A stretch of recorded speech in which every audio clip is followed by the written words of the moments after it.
Bismillahirrahmanirrahim. Assalamualaikum warahmatullahi wabarakatuh. Waalaikumsalam warahmatullahi wabarakatuh. Alhamdulillahi wa kafa, wassalatu wassalamu ala rasulihil mustafa wa ala alihi wa sahbihi ahli sidqi wal wafa. Ashhadu an la ilaha illallah wa ashhadu anna muhammadar rasulullah. Allahumma salli ala sayyidina Muhammad wa ala ali sayyidina Muhammad. Rabbi shrah li sadri wa yassir li amri wahlul 'uqdatam min lisani yafqahu qawli. Amma ba'du. Pertama-tama marilah kita panjatkan puji syukur kita atas kehadirat Allah, atas rahmat Allah, sehingga kita dapat berkumpul dengan keadaan yang sehat walafiat, dengan luang waktu yang begitu banyak di dalam tempat yang insya Allah penuh mubarakah ini.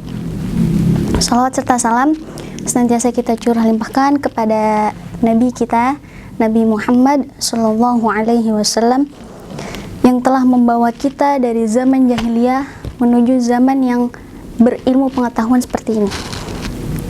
Baik, saya Zia Fadlati Sya'ban dari Fakultas Agama Islam, Prodi Pendidikan Agama Islam, ingin men-sharing sedikit tentang konflik antar individu di Indonesia. Sebelumnya, konflik antar individu di Indonesia ini sebenarnya kita sering kali menghadapinya, atau bahkan kita pernah mengalaminya, entah itu antara pertemanan, antara persaudaraan, antara keluarga, adik kakak, orang tua, bahkan antara guru dan murid pun itu kerap terjadi konflik antar individu. Dimana konflik antar individu ini adalah perselisihan,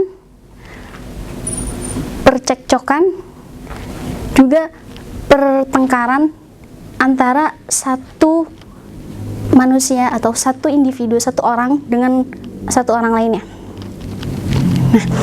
Nah, sebenarnya konflik antar individu ini merupakan gejala sosial yang wajar terjadi. Kenapa wajar terjadi?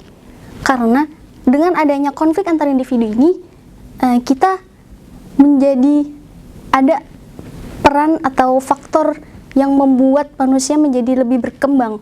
Berkembang dalam hal apa? Dalam pola pikir, dalam menghadapi masalah, dalam mengalaminya, menyikapi masalah tersebut.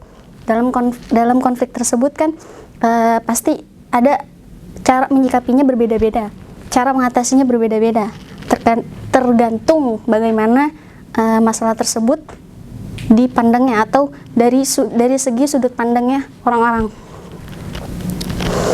Kemudian konflik antar individu ini dapat terjadi karena bisa berbeda pendapat, terus bisa juga karena adanya ketidaknyamanan, ketidaksesuaian, atau dapat juga karena ketidaksalahpahaman. Nah, sering yang kita terjadi ini di dalam kehidupan kita ada karena ketidaksalahpahaman saja terjadi konflik antar individu. Nah, apabila konflik antar individu ini terus dibiarkan, tidak cepat-cepat diselesaikan, maka akan berkelangsungan sehingga menjadi konflik antar kelompok. Oleh karena itu, apabila kita mengalami atau menghadapi atau bahkan kita yang menjadi aduan orang lain tentang konfliknya, tentang masalahnya, itu harus cepat-cepat diselesaikan. Agar apa? Agar dapat mengurangi atau mencegah konflik antar kelompok. Kemudian konflik antar individu ini juga bisa terjadi karena jabatan, atau juga karena adu perdebatan ilmu-ilmu gitu. Nah, dalam menyikapinya juga kita perlu yang namanya ilmu-ilmu atau cara-cara mengatasinya. Tidak hanya dengan sedikit omongan gitu, atau ocehan-ocehan saja, tapi juga kita perlu ilmunya dalam menyelesaikan konflik antar individu tersebut. Nah, konflik antar individu ini sebenarnya tidak hanya berdampak negatif, tetapi juga berdampak positif. Dapat berdampak positif. Mengapa demikian? Nah, apabila konflik tersebut kita jadikan sebagai objek kerjasama. Contohnya kayak di suatu persaingan perekonomian, itu kan bisa terjadi suatu konflik.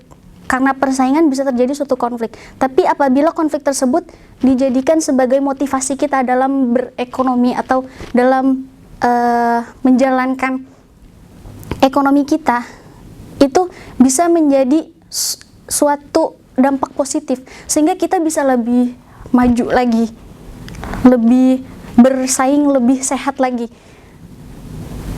Jadi dampak dari konflik antar individu itu tidak hanya berdampak negatif, tapi juga berdampak positif. Tergantung bagaimana kita cara memandang masalah tersebut, juga cara kita dalam menyikapinya. Nah, di Indonesia itu sering sekali atau bahkan mudah sekali terjadi konflik antar individu. Kenapa? Seperti di jalanan, mungkin kita sering melihat ya, ada orang yang naik motor gitu, terus karena nggak sabaran atau karena keteledoran, kelalaian, itu ada saja misalkan yang tidak sengaja serempet, padahal tidak sengaja menyerempet gitu. Tapi itu dijadikan konflik, sehingga orang yang tidak sabar ini marah-marah sama orang yang nggak sengaja nyerempet. Padahal kita juga kan nggak tahu, yang namanya di perjalanan pasti orang-orang semuanya punya kepentingan masing-masing, punya tujuan masing-masing. Untuk mencapai tujuannya itu pasti ada yang buru-buru, ada yang lebih lagi santai, ada yang ya udah nanti sampai gitu. Yang penting selamat. Nah, tapi dari orang-orang yang nggak sabar ini, sehingga timbul konflik antar individu, kemudian minggir di pinggir jalan, akhirnya bertengkar di situ. Nah, ini sering terjadi di masyarakat Indonesia karena sifat ketidaksabaran, karena sifat ketidakpuasan, karena sifat tidak menerima saya ini juga buru-buru loh gitu. Nah, jadi konflik antar individu ini sebenarnya bisa diatasi, bisa dihilangkan atau diminimalisir dengan apa? Dengan kesadaran setiap individu. Dengan kesadaran setiap individu bahwa pentingnya kita saling menghargai, pentingnya kita saling menghormati, pentingnya kita untuk tidak egois, tidak memikirkan diri sendiri, tidak individualis. Jadi sebenarnya konflik antar individu itu terjadi karena sifat manusia yang serakah atau tidak puas, tidak menerima, bahkan karena ketidaksalahpahaman yang lainnya.